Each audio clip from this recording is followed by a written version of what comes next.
நாட்டின் ஒரு பகுதியில் தெருநாய்கள் பிடிக்கப்படுகின்றன. ஆனால் கேரள மாநிலம் கோழிவெட்டு வெளியில் ஒரு தெருநாய் எவ்வாறு சமூகத்தின் விருப்பமான செல்லப்பிராணியாக மாறியது என்பதை இப்போது காண்போம். இந்தியா தெருநாய்களை பற்றி விவாதிக்கும் வேளையில் நாய்க்கு சிலை வைத்து கௌரவித்துள்ளனர் கேரள மக்கள்.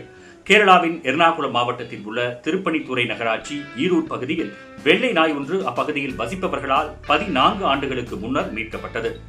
சனகன் என்ற ஆட்டோ ரிக்ஷா ஓட்டுநர் 2011ஆம் ஆண்டு கைவிடப்பட்ட நிலையில் இருந்த நாய்க்குட்டியை கண்டார். அதன் சிறிய உடல் முழுவதும் தீக்காயம் ஏற்பட்டிருந்தது.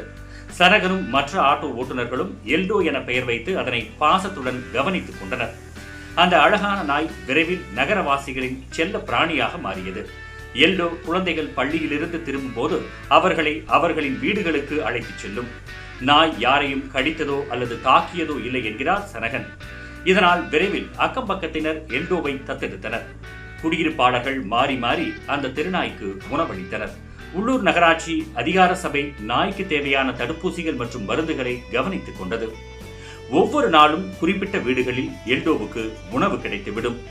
சுதந்திரமாக வீதிகளில் சுற்றித் திரியும் எல்டோ இதுவரை யாரையும் பயமுறுத்தியது இல்லை என்று அப்பகுதியினர் தெரிவிக்கின்றனர். எல்டோ பக்கத்து பேக்கரியில் இருந்து ஒரு குறிப்பிட்ட ஸ்பாஞ்ச் கேக்கை மிகவும் விரும்பி சாப்பிடுவதால் குடியிருப்பாளர்கள் அதை எல்டோ கேக் என்று அழைத்ததையும் நினைவு கூறுகின்றனர். எல்டோ இந்த ஆண்டு ஏப்ரல் 24ஆம் தேதி அருகில் இருக்கும் ஓடையில் இறந்து கிடந்ததாகவும் அதற்கான காரணம் யாருக்கும் தெரியவில்லை என்றும் வயது முதிர்ச்சி காரணமாக இது நிகழ்ந்திருக்கலாம் என்று உள்ளூர்வாசிகள் கூறுகின்றனர். இந்த நிலையில் எல்டோவை கௌரவிக்கும் வகையில் சிலையை நிறுவியுள்ளனர் அப்பகுதி மக்கள்.